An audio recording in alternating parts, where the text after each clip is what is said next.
So Harish ಅವರು ನಮ್ಮ ತ್ರಿಪುರ ಸುಂದರಿ ಅಮ್ಮನವರ ಜಾತ್ರಾ ಮಹೋತ್ಸವ ಏನಿದೆ ಇವತ್ತು ಪ್ರಸಾದ ವಿನಿಯೋಗ ಏರ್ಪಡಿಸಿದ್ದಾರೆ. ನೋಡ್ತಾ ಇದ್ದೀರಾ, ತಾಯಿ ರಥ ಇಲ್ಲೇ ಇದೆ. ಭಕ್ತಾದಿಗಳಿಗೆಲ್ಲ ಪ್ರಸಾದ ವಿನಿಯೋಗ ಮಾಡ್ತಾ ಇದ್ದಾರೆ.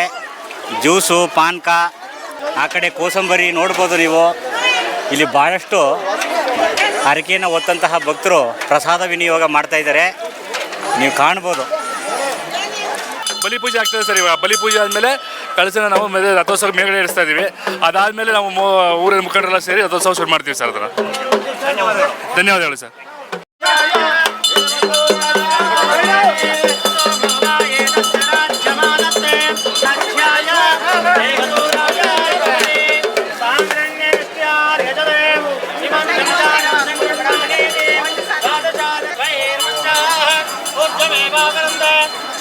नक्षत्रं भवते चित्रं वा एतत्कर्म यदश्वमेधस्समृद्धे.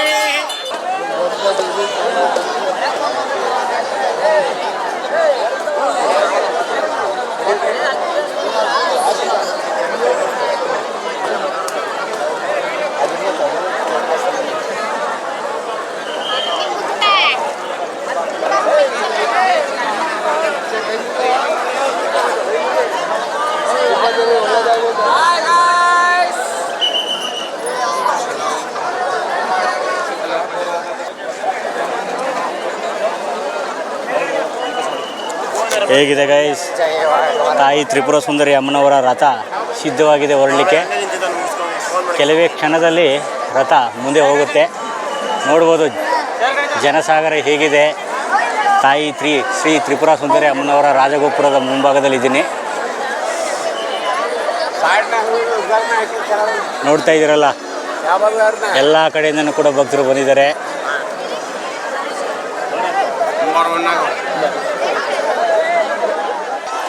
ತಾಯಿ ತ್ರಿಪುರ ಸುಂದರಿ ಅಮ್ಮನವರ ರಥೋತ್ಸವ ಆಗ್ತಾಯಿದೆ. ಎಲ್ಲರೂ ಕಣ್ ತುಂಬಿಕೊಳ್ಳಿ, ನೋಡ್ಬೋದು.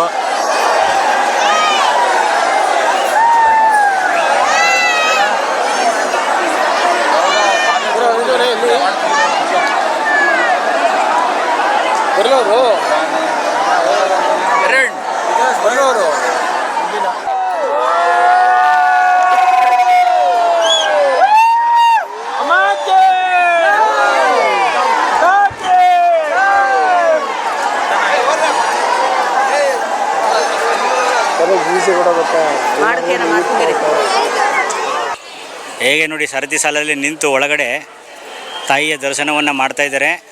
ಮೂಗೂರು ತಿಬ್ಬಾದೇವಿ ತ್ರಿಪುರ ಸುಂದರಿ ಅಮ್ಮನವರು ನೆಲೆಸಿರುವಂತಹ ಸ್ಥಳ. ಈ ತಾಯಿಗೆ ನಮಸ್ಕಾರ ಮಾಡಬೇಕಾದ್ರೆ ಮೂಗನ್ನು ನೆಲಕ್ಕೆ ಸೋಕಿಸಿ ತಾಯಿಗೆ ನಮಸ್ಕಾರವನ್ನು ಮಾಡಬೇಕಂತೆ. ಈ ಕಾರಣಕ್ಕೋಸ್ಕರ ಮೂಗೂರು ಅನ್ನುವಂತಹ ಹೆಸರು ಕೂಡ ಈ ಒಂದು ಹಿನ್ನೆಲೆಯಲ್ಲಿ ತಳುಕು ಹಾಕ್ಕೊಂಡಿದೆ ಅಂತ ಹೇಳ್ಬೋದು. ತಾಯಿ ಇದೇ ಸ್ಥಳದಲ್ಲಿ 9 ವರ್ಷ ತಪಸ್ಸನ್ನು ಮಾಡಿ ಸರ್ವಶಕ್ತಿಯನ್ನು ಪಡೆದು ಮೂಕಾಸುರನನ್ನು ಕೂಡ ಸಂಹಾರ ಮಾಡಿದಂತಹ ಒಂದು ಸ್ಥಳ ಅಂತ ಹೇಳಲಾಗುತ್ತೆ.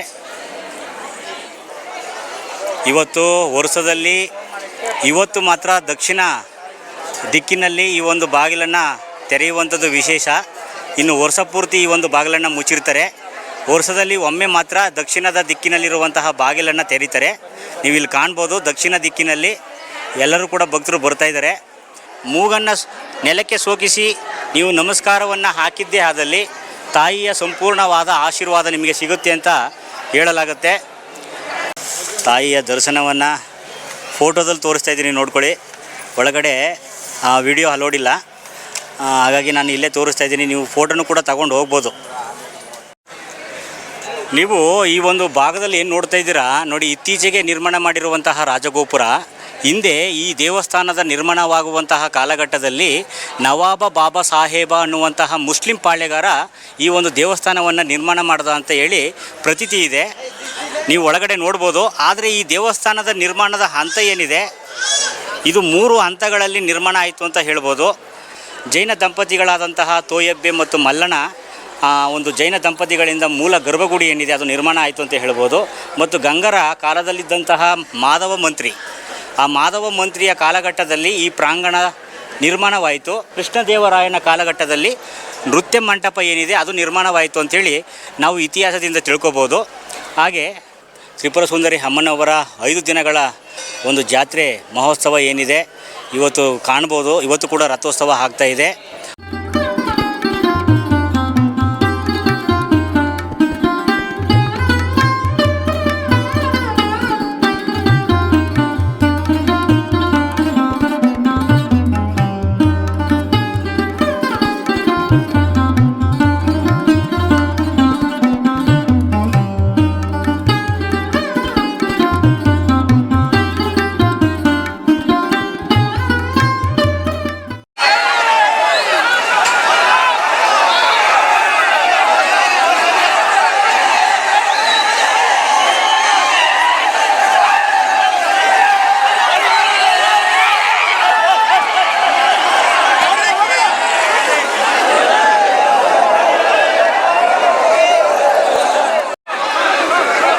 ಬಂಡಿ ಚಾವಡಿ ಬೀದಿಯ ಮುಂಭಾಗದಲ್ಲಿ ತ್ರಿಪುರ ಸುಂದರಿ ಅಮ್ಮನವರ ರಥ ಸಾಗ್ತಾ ಇದೆ.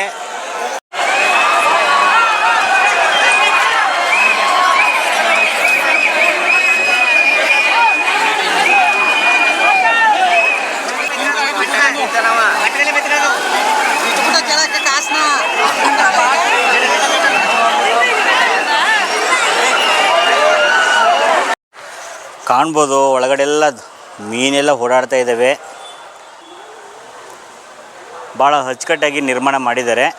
ಮೊದಲೆಲ್ಲ ತುಂಬ ಶಿಥಿಲವಾಗಿತ್ತು. ಇವತ್ತು ನೀವೇನಾದ್ರು ಬಂದರೆ ಕಲ್ಯಾಣಿನ ನೋಡಿ ನೀವು ಕಣ್ ತುಂಬ್ಕೋಬೋದು. ಭಾಳ ಚೆನ್ನಾಗಿದೆ.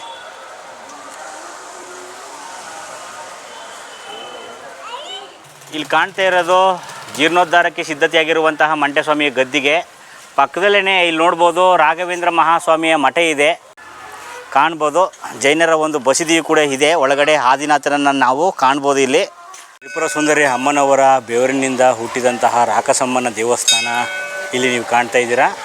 ಸೊ ಮೂಕಾಸುರನ ಸಂಹಾರದ ಸಮಯದಲ್ಲಿ ನಾಲಿಗೆಯನ್ನು ಚಾಚಿ ತ್ರಿಪುರ ಸುಂದರಿ ಅಮ್ಮನವರಿಗೆ ಸಹಾಯ ಮಾಡಿದಂತಹ ದೇವರು ಅಂತ ಹೇಳಲಾಗುತ್ತೆ. ರಾಕಸಮ್ಮನ ದೇವಸ್ಥಾನ ಮೂಗೂರು ನೋಡ್ಬೋದು. ನಾಲಿಗೆಯನ್ನು ಹೊರಚಾಚಿರುವಂತಹ ಒಂದು ದರ್ಶನವನ್ನು ಮಾಡ್ತಾ ಇದ್ದೀರಾ. ಜಾತ್ರೆ ಪ್ರಯುಕ್ತ ಅಮ್ಮನವರಿಗೆ ಅಲಂಕಾರವನ್ನು ಮಾಡಿದ್ದಾರೆ. ತ್ರಿಪುರ ಸುಂದರಿ ಅಮ್ಮನವರ ಬೆವರಿನಿಂದ ಹುಟ್ಟಿದಂತಹ ತಾಯಿ ಅಂತ ಹೇಳ್ತಾರೆ ರಾಕಸಮ್ಮ. ನೀವಿಲ್ಲಿ ಪ್ರಸಾದವನ್ನು ಖರೀದಿಸಿ ಮನೆಗೆ ತಗೊಂಡೋಗ್ಬೋದು. ತೀರ್ಥ ಎಲ್ಲ ಇದೆ ಮತ್ತು ಅಮ್ಮನವರ ನೋಡ್ಬೋದು. ಫೋಟೋಸ್ಗಳೆಲ್ಲ ಸಿಗುತ್ತೆ ನಿಮಗೆ.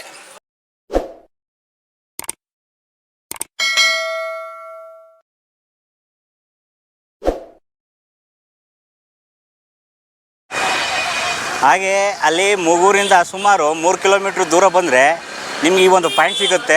ಹೊಸಳ್ಳಿ ಅಂತ ಕರೀತಾರೆ. ಇವತ್ತು ತಾಯಿ ತ್ರಿಪುರ ಸುಂದರಿ ಅಮ್ಮನವರ ಒಂದು ಮೂಲ, ಈ ಚಿಗುರು ಕಡಿಯುವ ಮೂಲ ಸ್ಥಾನ ಏನಿದೆ ಆ ಒಂದು ಪಾಯಿಂಟಲ್ಲಿದ್ದೀನಿ. ಬನ್ನಿ ಹೇಗಿರುತ್ತೆ ನೋಡೋಣ. ಇಲ್ಲಿ ಕಾಣ್ಬೋದು ಶ್ರೀ ತಿಬ್ಬಾದೇವಿ ದೇವಸ್ಥಾನ ಅಂತೇಳಿ. ಸೊ ತ್ರಿಪುರ ಸುಂದರಿ ಅಮ್ಮನವರ ಮೂಲ ಸ್ಥಾನ ಚಿಗುರು ಕಡಿಯುವಂತಹ ಸ್ಥಳ ಹೊಸಳ್ಳಿ. ವಡ್ನ ಬಾಬಾ ಸಾಹೇಬ, ನವಾಬ ಬಾಬಾ ಸಾಹೇಬ ಅನ್ನುವಂತಹ ಮುಸ್ಲಿಂ ಪಾಳ್ಯಗಾರ ಈ ಒಂದು ಸ್ಥಳದಲ್ಲಿ ಬಂದು ವಿಶ್ರಾಂತಿಯನ್ನು ಪಡೆದಿರ್ತಾನೆ. ಆ ಒಂದು ಕಥೆಯ ಹಿನ್ನೆಲೆಯಲ್ಲಿರುವಂತಹ ಒಂದು ಪೂಜನೀಯವಾದಂತಹ ಸ್ಥಳ ತಾಯಿ ತ್ರಿಪುರ ಸುಂದರಿ ಅಮ್ಮನವರ ಮೂಲ ಸ್ಥಾನ ಅಂತ ಹೇಳಲಾಗುತ್ತೆ. ನೀವು ಕಾಣ್ಬೋದು ಈ ನೇರಳ ಮರ ಏನಿದೆ ಸಾಕ್ಷಾತ್ ತ್ರಿಪುರ ಸುಂದರಿ ಅಮ್ಮನವರ ಒಂದು ಪ್ರತಿರೂಪ ಅಂತೇಳಿ ನಂಬಲಾಗಿದೆ. ತ್ರಿಪುರ ಸುಂದರಿ ಅಮ್ಮನವರ ಮೂಲ ಸ್ಥಾನ ಇರುವಂತಹ ನೇರಳೆ ಮರ. ಭಕ್ತಾದಿಗಳೆಲ್ಲ ಬಂದು ಆಶೀರ್ವಾದವನ್ನು ಪಡೆದು ಹೋಗ್ತಾ ಇದ್ದಾರೆ. ಇಲ್ಲಿದ್ದಾರಲ್ಲ ಅರ್ಚಕರು, ಇವರೇನೆ ಸಮಟಮ ಸಮರಾತ್ರಿ ನಿನ್ನೆ ಮೇಲ್ಗಡೆ ಹೋಗಿ ಅಮ್ಮನವ್ರಿಗೆ ಪೂಜೆ ಮಾಡಿ ಬಂದಿದ್ದಾರೆ. ಇವತ್ತು ಅದನ್ನು ಇಳಿಸ್ತಾರೆ. ಪ್ರತಿಯೊಬ್ಬರು ಕೂಡ ನೋಡ್ತಾರೆ ಆ ಮೊಳಕೆಯನ್ನು. ಚಿಗುರು ಹೊಡೆದಿರುವಂತಹ ಮೊಗ್ಗೇನಿದೆ ಇವತ್ತು ನಾವು ಕಾಣ್ಬೋದು. ಬನ್ನಿ ಗುರುಗಳನ್ನು ಮಾತಾಡ್ಸೋಣ. ನಮ್ಮ ಹೆಸರು ಬಸವರಾಜು ಅಂತ. ನಮ್ಮ ಮೂಗೂರು, ಇದು ಹೊಸಳ್ಳಿ ಗ್ರಾಮ. ಅಮ್ಮನವರು ತ್ರಿಪುರ ಸುಂದರಿ ಇಲ್ಲೇ ನೆಲೆಗೊಂಡಿರೋ ಸ್ಥಳ.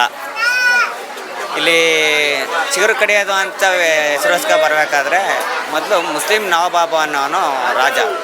ಆ ಮುಸ್ಲಿಂ ನವಾಬ ಅವರು ರಾಜ್ಯಕ್ಕೆ ಇಲ್ಲಿ ಯುದ್ಧಕ್ಕೆ ಹೋಗಿದ್ದು ಬರುವಾಗ ವಿಶ್ರಾಂತಿಗಾಗಿ ಸೈನಿಕರನ್ನೆಲ್ಲ ಇಲ್ಲಿ ತಂಗಿಸಿರ್ತಾರೆ ವಿಶ್ರಾಂತಿಗಾಗಿ. ಆವಾಗ ಇಲ್ಲಿ ಅಮ್ಮನವರು ಸರ್ಪ ರೂಪದಲ್ಲಿ ಕಾಣಿಸ್ಕೊಂಡ್ರಂತೆ. ಯಾರೋ ಅವರ ಹೊಟ್ಟೆ ಮೇಲೆ ಅಮ್ಮನವರು ಸರ್ಪ ರೂಪದಲ್ಲಿ ಕಾಣಿಸ್ಕೊಂಡ್ರಂತೆ. ಅವಾಗ ಕಾಣಿಸ್ಕೊಂಡಾಗ ಯಾರು ಈ ಥರ ಹರಿದಾಡಾಗೈತಲ್ಲ ಕನಸಲ್ಲಿ ಈ ಥರ ಕಾಣ್ತಾವ್ರಲ್ಲ ಯಾರು ಅಂತ ಇದು ಮಾಡಿದಾಗ ಅಮ್ಮನವರು ಕೇಳಿದ್ರಂತೆ ಏನಂತ, ನನಗೆ ಮೂಗೂರಲ್ಲಿ ದೇವಸ್ಥಾನ ಕಟ್ಸ್ಕೊಡ್ಬೇಕು, ನಾನು ಇಲ್ಲಿ ನೆಲ್ಕೊಂಡಿದ್ದೀನಿ ಅಂತ ಅಮ್ಮನವ್ರು ಕೇಳಿದ್ರಂತೆ. ಕೇಳಿದಾಗ ಆಯಿತು ಅಮ್ಮ, ನೀವು ಯಾರು ಏನು ಅಂತ ನನಗೆ ಗೊತ್ತಿಲ್ಲ, ನಿನ್ನ ದೇವತೆ ಅಂತ ಹೇಗೆ ನಾನು ಪರೀಕ್ಷೆ ಮಾಡೋದು ಅಂತಂದಾಗ, ಆಗ ಏನೋ ಪರೀಕ್ಷೆ ಮಾಡಿ ಅಂತಂದಾಗ ಹಳೆ ಜೋಳದ ಕಡ್ಡಿ 12 ವರ್ಷ ಜೋಳದ ಕಡ್ಡಿ ತಂದು ನೆಟ್ನಂತೆ. ನೆಟ್ಟಾಗ 12 ವರ್ಷ ಜೋಳದ ಕಡ್ಡಿ ಇದು ನೋಡಮ್ಮ, ಇದು ಜೋಳದ ಕಡ್ಡಿ ಚಿಗುರು ಹೊಡೆದ್ರೆ ನಿನ್ನ ಕೇಳಿದ್ನೆಲ್ಲ ನಾನು ನಡೆಸ್ಕೊಡ್ತೀನಿ ಅಂತಂದಂತೆ. ಅವಾಗ ಬೆಳಕರೆ ಹೊರಗೆ ಅದು ಚಿಗುರು ಹೊಡೆದೈತಂತೆ. ಚಿಗುರು ಹೊಡೆದಾಗ ಇಲ್ಲಿ ಪಕ್ಕದಲ್ಲಿದ್ದ ನೇರಳೆ ಮರ ನೋಡಮ್ಮ, ಪ್ರತಿ ವರ್ಷ ನೀನು ಈ ಮರದಲ್ಲಿ ಚಿಗುರು ಮೊಗರು ಆಗಬೇಕು ಅಂತಂದ್ಬಿಟ್ಟು ರಾಜ ಕೇಳ್ತಾನೆ. ಅಂದರೆ ಸತ್ಯನ ತಿಳಿಸ್ಬೇಕು, ಅಂದರೆ ಒಳ್ಳೆಯದು ಕೆಟ್ಟದ್ದು ಎಲ್ಲನೂ ಇಲ್ಲಿ ಜನತೆಗೆ ತಿಳಿಸ್ಬೇಕು ನೀನು ಅಂತಂದ್ಬಿಟ್ಟು ಬಂದ ಭಕ್ತಾದಿಗಳಿಗೆ ಹೇಳಿದಾಗ ಅವಾಗ ನಡ್ಕೊಬಂದು ಈ ಚಿಗುರು ಮೊಗರು. ಇವಾಗ ನಾನು ಒಂದು 14 ವರ್ಷ ಆಯಿತು ನಾನು ಮಾಡೋಕ್ಕಿರಿಗೆ ಚಿಗುರು ಮೊಗರನ್ನು ಇಲ್ಲಿ ಮಾಡಬೇಕು ಅಂತಂದಾಗ ಚಿಗುರು ಮೊಗರನ್ನ 2 ದಿವಸ ಉಪವಾಸ ಇರಬೇಕು.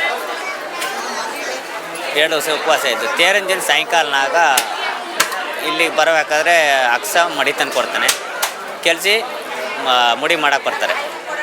ಅವಾಗ ಮಾಡೋಕ್ಕೆ ಬಂದಾಗ ಅವರು ಏನೂ ಮಾತಾಡೋಂಗಿಲ್ಲ, ನಾವು ಮೌನವ್ರತಲ್ಲೇ ಇರ್ತೀವಿ, ಏನೂ ಮಾತಾಡೋಂಗಿಲ್ಲ. ಅವಾಗ ಅವ್ರು ಮಾಡಿಬಿಟ್ಟು ಹೋಗ್ತಾರೆ. ಮಾಡಿಬಿಟ್ಟು ಹೋದಾಗ ನಾವು ಇಲ್ಲಿ ಸ್ನಾನ ಮಡಿ ಮಾಡ್ಕೊಂಡು ಇಲ್ಲಿ ಹುಟ್ಟು ನಿರ್ಮಾಣದಲ್ಲಿ ಪೂಜೆ ಮಾಡೋದು.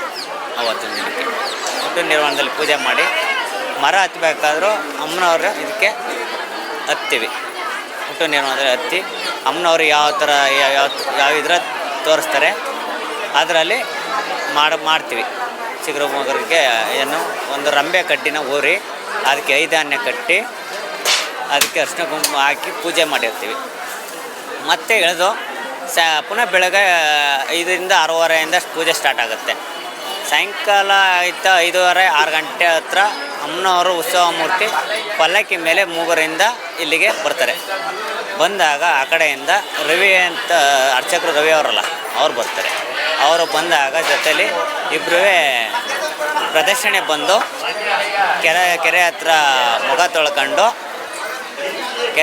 ತೊಳ್ಕೊಂಡು ಆವಾಗ ಬಂದು ಇಲ್ಲಿ ಅಮ್ಮನವ್ರಿಗೆ ಪೂಜೆ ಸಲ್ಲಿಸ್ಬಿಟ್ಟು ಮರದ ಮೇಕ್ಕೆ ಹತ್ತೀವಿ. ಹತ್ತಾಗ ಇಂಥ ಜಾಗದಲ್ಲಿ ನಾವು ಮಾಡಿದ್ದೀವಿ, ಇಂಥ ದಿಕ್ಕಲೈತೆ ಅಂದ್ಬಿಟ್ಟು ಕರ್ಕೊಂಡು ತೋರಿಸ್ತೀವಿ. ಆವಾಗ ಮರ ಚಿಗುರು ಎಷ್ಟು ಬಂದೈತೆ ಅದನ್ನು ಬಂದಾಗ ಎಲ್ಲರಿಗೂ ಇಷ್ಟು 10, 12, 11, 9, 7, 6 ಆ ಥರ ಬರುತ್ತೆ ಚಿಗುರು. ಅದನ್ನು ಬಂದಾಗ ಇಲ್ಲಿ ಭಕ್ತಾದಿಗಳು ಎಲ್ಲರೂ ಎಲ್ಲರೂ ಇರ್ತಾರೆ, ಎಷ್ಟು ಬಂದಿದೆ ಅಂತ ಕೇಳೋಕ್ಕೆ. ಅವಾಗ ಎಲ್ಲರಿಗೂ ತೋರಿಸ್ತೀವಿ ಪ್ರದಕ್ಷಿಣೆ ಮಾಡಿ. ನಾವು ಮರ ಸೋರಕ್ಕೆ ಬರೀ ಹತ್ತುತ್ತೀವಿ ಅಷ್ಟೇ. ಎಣಿಮೆಕ್ಕೆ ಹತ್ತಾಗ ಅಮ್ಮನವರು ಅವಳು ಯಾವ ದಿಕ್ಕಿಗೆ ಬೇಕೋ ಆ ದಿಕ್ಕಕ್ಕೆ ಅವಳು ಮಾಡಿಸ್ತಾಳೆ. ಆ ದಿಕ್ಕಿಗೆ ಮಾಡಿದಾಗಲೂ ನಮಗೆ ಗೊತ್ತಾಗಬೇಕು. ಏನೋ ಕೆಳಗಿಳಿದು ಮಹಾಮಂಗಳಾರತಿ ಮಾಡ್ಬಿಟ್ಟು ಮನೆಗೆ ಹತ್ತೀವಿ, ಅಲ್ಲೇ ಕ್ಲೋಸು ನಮಗೆ ಗೊತ್ತಾಗಲ್ಲ ಇಂಥ ದಿಕ್ಕಲ್ಲಿ ಮಾಡೀವಿ ಅಂತ. ಪುನಃ ನಾವು ಪ್ರದಕ್ಷಿಣೆ ಬಂದಾಗಲೇ ಮೊಗ ತೊಳ್ಕೊಂಡು ಅಮ್ಮನವ್ರ ಪೂಜೆ ಸಲ್ಲಿಸ್ಬಿಟ್ಟು ಎಣಿಮೆಕ್ಕೆ ಕಾಲು ಮಾಡಿದಾಗಲೇ ಗೊತ್ತಾಗೋದು ನಮಗೆ ನಾವು ಇಂಥ ಜಾಗದಲ್ಲಿ ಮಾಡಿದ್ದೀವಿ ಅಂತಂದ್ಬಿಟ್ಟು. ಇದೇ ನೇರಳೆ ಮರ ಇಲ್ಲಿ ನೋಡಿ, ಸೀರೆ ಎಲ್ಲ ಹಾಕಿ ತಾಯಿಗೆ ಅಲಂಕಾರ ಮಾಡಿದ್ದಾರೆ. ತ್ರಿಪುರ ಸುಂದರಿ ಅಮ್ಮನವರ ಮೂಲ ಸ್ಥಾನ ಅಂತ ಹೇಳ್ತಾರೆ ಈ ನೇರಳೆ ಮರವನ್ನು. ತಾಯಿಯ ಪ್ರತಿರೂಪವಾಗಿ ಇವತ್ತು ಅಲಂಕಾರ ಮಾಡಿ ಪೂಜೆ ಮಾಡ್ತಿರೋದನ್ನು ನೀವು ನೋಡ್ಬೋದು. 850 ವರ್ಷಗಳ ಹಿಂದೆ ಮುಂದೆ ಇಲ್ಲಿ ಹುಮ್ಮತ್ತೂರು ಪಾಳ್ಯಗಾರರಿದ್ದಂತಹ ಸಂದರ್ಭದಲ್ಲಿ ಬಣ್ಣೂರಿನಿಂದ ವಡ್ನಾ ಬಾಬಾ ಅಥವಾ ನವಾಬ ಬಾಬಾ ಸಾಹೇಬ್ ಅನ್ನುವಂತಹ ಮುಸ್ಲಿಂ ಪಾಳ್ಯಗಾರ ಯುದ್ಧವನ್ನು ಮುಗಿಸಿ ಈ ಒಂದು ಸ್ಥಳದಲ್ಲಿ ವಿಶ್ರಾಂತಿ ಮಾಡಲಿಕ್ಕೆ ಬಂದು ಉಳ್ಕೋತಾರೆ. ಅವನ ಸೈನ್ಯ ಇರ್ಬೋದು ಮತ್ತು ಕುದುರೆಗಳಿಗೆಲ್ಲ ಇಲ್ಲೇ ಕಟ್ಟಿ ಹಾಕಿ ಸಮರಾತ್ರಿಯಲ್ಲಿ ಮೂಲ ವಿಗ್ರಹ ತಾಯಿಯ ವಿಗ್ರಹದ ಆ ಕಲ್ಲಿನ ವಿಗ್ರಹದಲ್ಲಿ ತಲೆ ಇಟ್ಟು ಆ ಮುಸ್ಲಿಂ ಪಾಳ್ಯಗಾರ ಮಲಗಿರ್ತಾನೆ. ತಾಯಿ ಬಂದು ದರ್ಶನವನ್ನು ಕೊಟ್ಟು ಎಚ್ಚರಗೊಳಿಸಿದಂತಹ ಸಂದರ್ಭದಲ್ಲಿ ಅವನು ಕಟ್ಟು ಹಾಕಿದಂತಹ ಕುದುರೆಗಳು ಮತ್ತು ಅವನ ಸೈನ್ಯ ಪಡೆ ಏನಿತ್ತು ಎಲ್ಲರೂ ಕೂಡ ಸ್ಥಿರವಾಗಿ ಹಾಗೆ ಚಲಿಸದೆ ನಿಂತಿದ್ದರಂತೆ. ಇದನ್ನು ನೋಡಿ ಬೆರಗಾದಂತಹ ನವಾಬ ಬಾಬಾ ಸಾಹೇಬ ಅನ್ನೋ ಮುಸ್ಲಿಂ ದೊರೆ ತುಂಬ ಬೆರಗಾಗಿ ತಾಯಿಯನ್ನು ಪ್ರಶ್ನೆಯನ್ನು ಮಾಡ್ತಾನೆ, ಯಾರು ನೀನು ಅಂತೇಳಿ. ಆಗ ತಾಯಿ ತನ್ನ ಸ್ಥಳದ ಐತಿಹ್ಯವನ್ನು ಹೇಳ್ಕೊತಾರೆ ಮುಸ್ಲಿಂ ದೊರೆಗೆ. ಕೊನೆಗೆ ನಾನು ಅಲ್ಲನನ್ನು ಬಿಟ್ಟವರೆ ಬೇರೆ ದೇವರನ್ನು ನಾನು ಪೂಜೆ ಮಾಡೋದಿಲ್ಲ ಅಂಥೇಳಿ ವಾಗ್ವಾದ ಮಾಡ್ತೇನೆ ದೇವಿಯ ಜೊತೆಯಲ್ಲಿ. ಆಗ ತಾಯಿ ತನ್ನ ಶಕ್ತಿಯನ್ನು ತೋರಿಸಿ ಆತನನ್ನು ತನ್ನ ಭಕ್ತನಾಗಿ ಮಾಡಿಕೊಂಡಂತಹ ಒಂದು ಸ್ಥಳ. ಮುಂದೆ ಆ ವಡ್ನ ಬಾಬಾ ಸಾಹೇಬ ಮುಸ್ಲಿಂ ಪಾಳ್ಯಗಾರ ಏನಿದ್ದಾನೆ ಅವನು ಮುಂದೆ ತಾಯಿಗೆ ಈ ಒಂದು ಮೂಗೂರಿನಲ್ಲಿ ದೇವಾಲಯವನ್ನು ನಿರ್ಮಿಸಿಕೊಟ್ಟ ಅಂತೇಳಿ ಒಂದು ಪ್ರತೀತಿ ಇದೆ ನೋಡಿ. ಇದೇ ಸ್ಥಳದಲ್ಲಿ ಬಂದು ಪ್ರತಿಯೊಬ್ಬರಿಗೂ ಕೂಡ ಹಸಿದು ಕುದುರೆಗಳಿಗಾಗಿ ತನ್ನ ಸೈನ್ಯ ಪಡೆಗಳಿಗಾಗಿ ಆಹಾರ ಮಾಡಲಿಕ್ಕೆ ಅಂದರೆ ಊಟವನ್ನು ಅನ್ನವನ್ನು ಬೇಯಿಸಲಿಕ್ಕೆ ಇಲ್ಲಿ ಕೊಪ್ಪರಿಗೆ ಇಟ್ಟು ಕಲ್ಲನ್ನು ಇಟ್ಟು ಅಡುಗೆಯನ್ನು ಮಾಡುವಂತಹ ಸಂದರ್ಭದಲ್ಲಿ ಆ ನೀರು ಎಷ್ಟೇ ಕಾಯಿಸಿದ್ರೂ ಕೂಡ ಬಿಸಿನೀರು ಆಗೋದಿಲ್ಲ. ಹಾಗಾಗಿ ಇದನ್ನೆಲ್ಲ ನೋಡಿ ಅವನು ಆಶ್ಚರ್ಯಪಡ್ತಾನೆ. ಸೊ ಆ ಥರದ ಒಂದು ಪವಾಡ ನಡೆದಂತಹ ಸ್ಥಳ.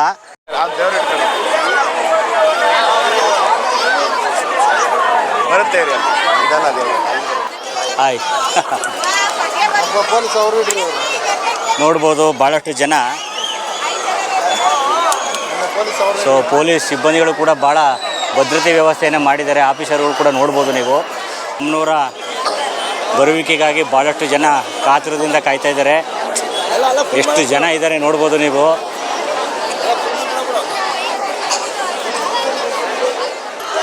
ಓಡ್ ಬರ್ತಾ ಇದೆ ತಾಯಿಯನ್ನು ಕರ್ಕೊಂಡು ಉತ್ಸವದಲ್ಲಿ ನೋಡ್ಬೋದು ನೀವು. ಓಡ್ ಬರ್ತಾ ಇದ್ದಾರೆ ನೋಡ್ಬೋದು. ಬರ್ತಾ ಇದೆ ನೋಡಿ.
ಒಳಗಡೆ ಅರ್ಚಕರು ಸ್ನಾನ ಮಾಡಿ ಮುಗಿಸಿ ಇದೇ ತಾನೇ ಬಂದಿದ್ದಾರೆ.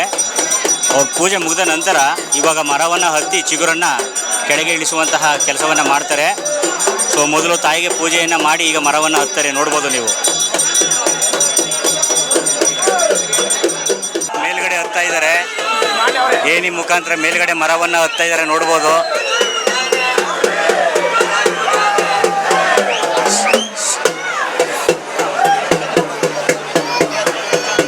ಹೇಗಿದೆ ಗಾಯ್ಸ್? ತಗೊಂಡು ಬರ್ತಾ ಇದ್ದಾರೆ ನೋಡಿ ಹಾಗೇನೆ. ಸೊ ಈ ಸಲ ಚಿಗುರು ಬಂದು 9 ಇದೆ ಅಂತ ಹೇಳ್ತಾ ಇದ್ದಾರೆ. ಸೊ 5, 9, 12 ಬಂದರೆ ಶುಭ ರಾಜ್ಯಕ್ಕೆ ಮತ್ತು ರಾಷ್ಟ್ರಕ್ಕೆ ಅಂತೇಳಿ ಪ್ರತೀತಿ ಇದೆ. ಬಂದರು ಹಿಡಿತಾ ಇದ್ದಾರೆ. ಈ ಸಲ ಚಿಗುರು 9 ಇದೆ ನೋಡ್ಬೋದು. ತಗೊಂಡು ಬರ್ತಾ ಇದ್ದಾರೆ. ಅದನ್ನು ಕೂಡ ತೋರಿಸ್ತೀನಿ ನಿಮಗೆ ನೋಡಿ. ಇವರೇನೆ 9 ಸಾರಾಂಶತೆ. ಓಕೆ, ಚಿಗುರು ತೋರಿಸ್ತಾ ಇದ್ದಾರೆ ನೋಡಿ. ನೋಡ್ತಾ ಇದ್ದಾರಲ್ಲ 9 ಬಂದಿದೆ ಈ ಸಲ. ರಾಜ್ಯಕ್ಕೆ ಮತ್ತು ದೇಶಕ್ಕೆ ಒಳ್ಳೇದಾಗುತ್ತೆ ಅಂತ ಹೇಳ್ತಾ ಇದ್ದಾರೆ. Okay, thank you. ನೋಡಿ ಈ ಥರದ್ದು 9 ಇದೆ. ಅದನ್ನು ಕುಡಿ ತಂದು ತೋರಿಸ್ತಾ ಇದ್ದಾರೆ ಅರ್ಚಕರು. ಸೊ ದೇಶಕ್ಕೆ ಮತ್ತು ರಾಜ್ಯಕ್ಕೆ ಒಳ್ಳೆ ಶೋಭೆ ಇದೆ ಅಂತ ಹೇಳ್ತಾ ಇದ್ದಾರೆ. ಈ ಸಲ ಒಳ್ಳೆ ಭರ್ಜರಿ ಅಂತ ಹೇಳ್ಬೋದು. Thank you.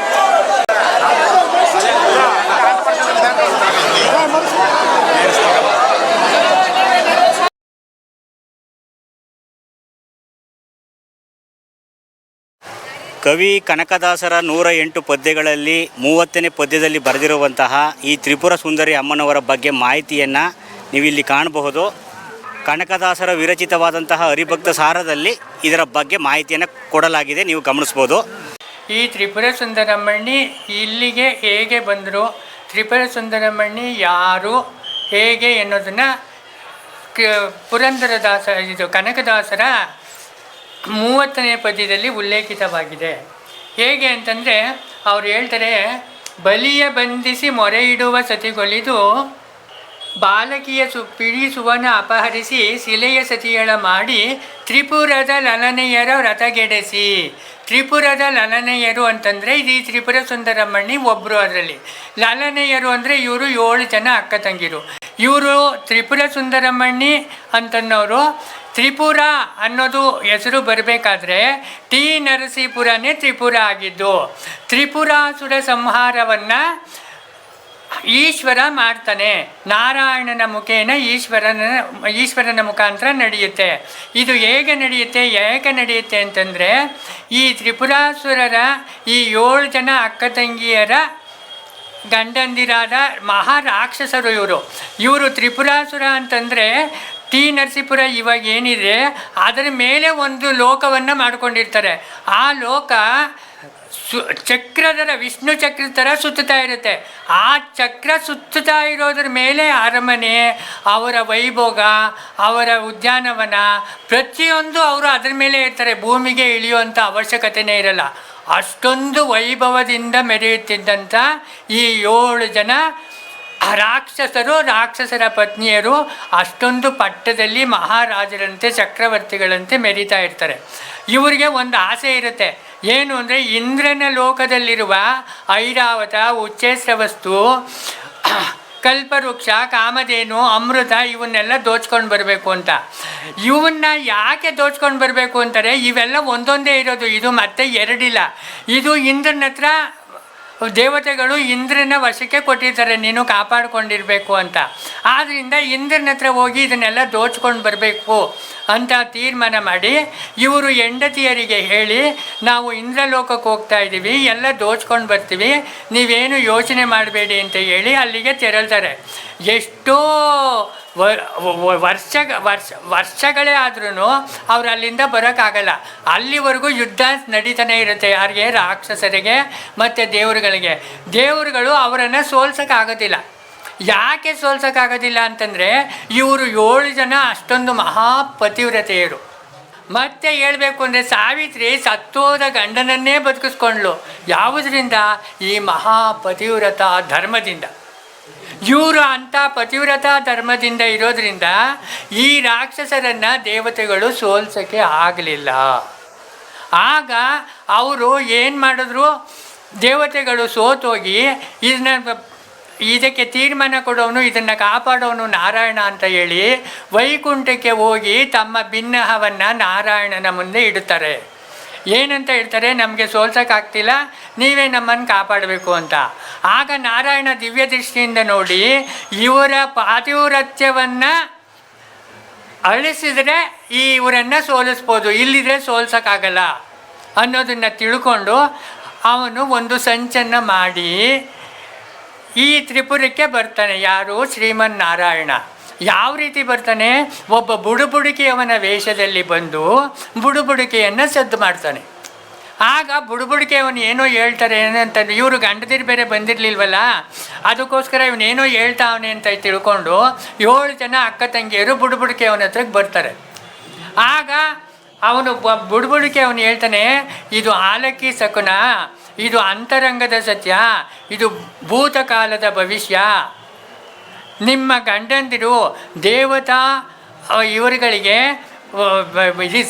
ಸರೆಂಡರ್ ಆಗಿಬಿಟ್ಟಿದ್ದಾರೆ, ಅವರನ್ನು ಸೋಲ್ಸೋಕ್ಕಾಗಲ್ಲ, ನೀವು ಅವರೆಲ್ಲ ಸತ್ತೋದಂಗೆ ಲೆಕ್ಕ, ನೀವೆಲ್ಲ ವಿಧವೆಯರು, ಇನ್ಮೇಲೆ ನೀವು ಮುತ್ತೈದೆಯರಾಗಿರೋಕ್ಕೆ ಸಾಧ್ಯ ಇಲ್ಲ ಅನ್ನೋ ವಿಷಯನ ತಿಳಿಸ್ದಾಗ ಇವರು ಅಯ್ಯೋಯ್ಯೋ ಹಂಗೆ ಆಗೋದು ಬೇಡಪ್ಪ, ನಮಗೆ ಅವರು ಇಂದ್ರಲೋಕದಿಂದ ಏನು ತರ್ದಿದ್ರು ಬೇಡ, ನಮ್ಗೆ ಗಂಡದಿರು ಬಂದರೆ ಸಾಕು, ಏನಾದರೂ ಒಂದು ಉಪಾಯ ಇದ್ದರೆ ಹೇಳು, ನಮ್ಗೆ ಗಂಡದಿರು ಬರೋ ಹಂಗೆ ಮಾಡಿಬಿಡು, ನಮಗೆ ನಿಂಗೆ ಏನು ಬೇಕಾದರೂ ಕೊಡ್ತೀವಿ ಅಂತ ಅವ್ರಿಗೆ ರಿಕ್ವೆಸ್ಟ್ ಮಾಡ್ಕೋತಾರೆ. ಆವಾಗ ನಾರಾಯಣ ಏನು ಹೇಳ್ತಾನೆ, ಇದಕ್ಕೆ ಒಂದೇ ಬುಡುಬುಡಿಕೆ ವೇಷದಲ್ಲಿದ್ದಂಥ ಸಂಚು ಮಾಡುವಂಥ ನಾರಾಯಣ ಏನು ಹೇಳ್ತಾನೆ, ಈಗ ನೀವು ಇದನ್ನು ಗೆಲ್ಲಬೇಕು ಅಂತಂದರೆ, ಅವರು ಬರಬೇಕು ಅಂತಂದರೆ, ನೀವು ಅರ್ಧರಾತ್ರಿಯಲ್ಲಿ ಅಂದರೆ ನಿಶಿರಾತ್ರಿ ಎಲ್ಲಿ ನೀವು ಬೆತ್ತಲೆಯಾಗಿ ಅರಮನೆಯಿಂದ ಈಚೆ ಬರಬೇಕು. ನೀವು ಅರಮನೆಯಿಂದ ಈಚೆ ಬಂದಾಗ ಈ ಈ ಪ್ರಕಾರದಲ್ಲಿ ಒಂದು ಅರಳಿ ಮರ ಹುಟ್ಟುತ್ತೆ. ಆ ಅರಳಿ ಮರವನ್ನು ನೀವು ತಬ್ಕೋಬೇಕು.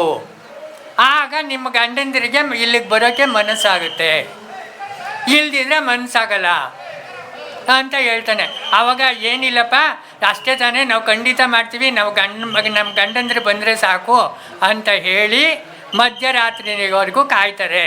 ಆಗ ಈಗ ನಾರಾಯಣ ಏನು ಮಾಡ್ತಾನೆ, ಈಶ್ವರನಿಗೆ ಹೋಗಿ ಹೇಳ್ತಾನೆ, ಈಗ ನೋಡು ನಾನು ಹೇಳಿದ್ದೀನಿ, ನೀನು ಅಂತರಿಕ್ಷದಲ್ಲಿ ನಿಂತ್ಕೊಂಡು ಅವರು ಅರಳಿ ಮರ ಆಗಿ ಹುಟ್ಟಿದಾಗ ಅದನ್ನು ತಬ್ಕೊಳ್ಳೋಕ್ಕೆ ಬರ್ತಾರೆ. ಅದನ್ನು ತಬ್ಕೊಂಡಾಗ ಅಲ್ಲಿ ಬೆಂಕಿ ಜ್ವಾಲೆ ಉಂಟಾಗುತ್ತೆ ದೊಡ್ಡದಾಗಿ.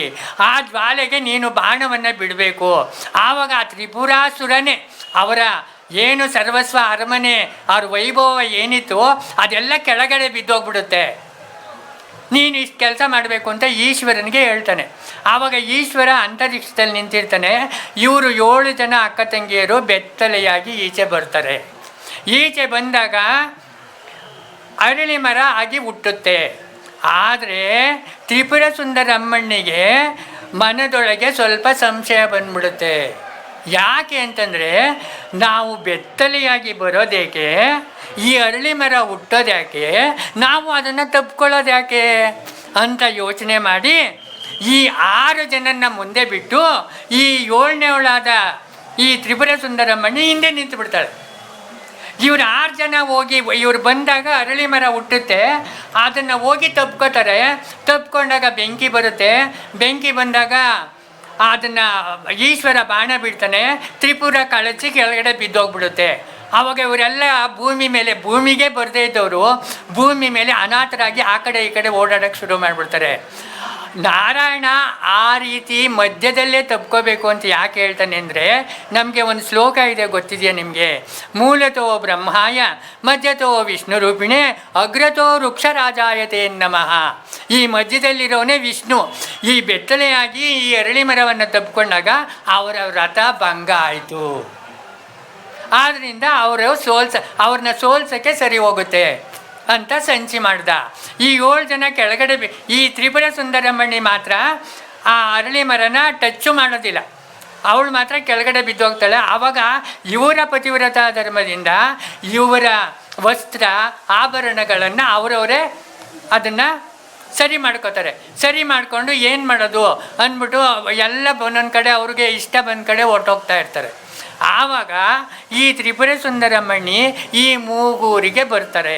ಪಾಪ ಗೌಡ, ನಾನು ದೇವತೆನೇ ಅಪ್ಪ, ಆದರೆ ನಾನು ಎಲ್ಲ ಹೇಳ್ತೀನಿ, ನೀನು ನನಗೊಂದು ದೇವಸ್ಥಾನ ಕಟ್ಟಿಸ್ಕೊಡ್ತೀಯಾ? ನನಗೆ ಇನ್ನೆಲ್ಲೂ ಹೋಗೋಕ್ಕೆ ದಾರಿ ಇಲ್ಲ, ಕೂತ್ಕೊಂಡ್ಬಿಡ್ತೀನಿ. ನಾನು ದೇವತೆ ಅಂತ ಹೇಳ್ದಲ್ವಾ, ನಿಮ್ಮನ್ನೆಲ್ಲರೂ ನಾನು ಕಾಪಾಡ್ತೀನಿ, ನನಗೊಂದು ದೇವಸ್ಥಾನ ಕಟ್ಟಿಸ್ಕೊಟ್ಬಿಡಪ್ಪ ಅಂತ ಕೇಳ್ತಾಳೆ. ಅವನಿಗೆ ಮಾತನ್ನು ಕೊಡ್ತಾಳೆ.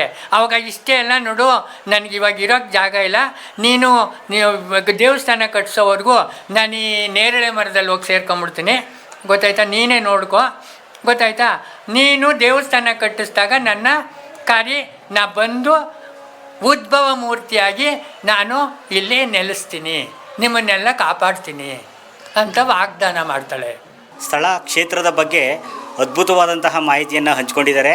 ಸೊ ಅವರಿಗೆ ನನ್ನ ಕೃತಜ್ಞತೆಯನ್ನು ಹೇಳ್ತಾ ಇದ್ದೀನಿ. ನಿಮಗೆ ನನ್ನ ನಮಸ್ಕಾರ. ತುಂಬ ಒಳ್ಳೆಯ ಮಾಹಿತಿಯನ್ನು ಹಂಚ್ಕೊಂಡ್ರಿ. Okay, thank you. ನೋಡಿ, ಇದನ್ನು ನಮಗೆ ಗಿಫ್ಟಾಗಿ ಕೊಡ್ತಾ ಇದ್ದಾರೆ ರಾಜಣ್ಣವರು. ಕನಕದಾಸರು ಬರೆದಿರುವಂತಹ ವಿರಚಿತವಾದಂತಹ ಹರಿಭಕ್ತ ಸಾರ. ಇದರಲ್ಲಿ ಮೂಗೂರು ತ್ರಿಪುರ ಸುಂದರಿ ಅಮ್ಮನವರ ಬಗ್ಗೆ ಮಾಹಿತಿಯನ್ನು ಕೊಟ್ಟಿದ್ದಾರೆ. ಅದನ್ನೇ ಅವರು ವಿಶ್ಲೇಷಣವಾಗಿ ಇವಾಗ ಹೇಳಿದ್ದು ನೀವೆಲ್ಲ ಕೇಳಿರ್ಬೋದು. ಸೊ ನಿಮಗೆಲ್ಲ ಇಷ್ಟ ಆಯಿತು ಅಂತ ಅಂದ್ಕೊಂಡಿದ್ದೀನಿ. ಸೊ ಅವರು ಕೂಡ ನಾನು ನಮಸ್ಕಾರವನ್ನು ತಿಳಿಸ್ತಾ ಇದ್ದೀನಿ. ನಮಸ್ಕಾರ ರಾಜಣ್ಣವರೇ, ಥ್ಯಾಂಕ್ ಯು.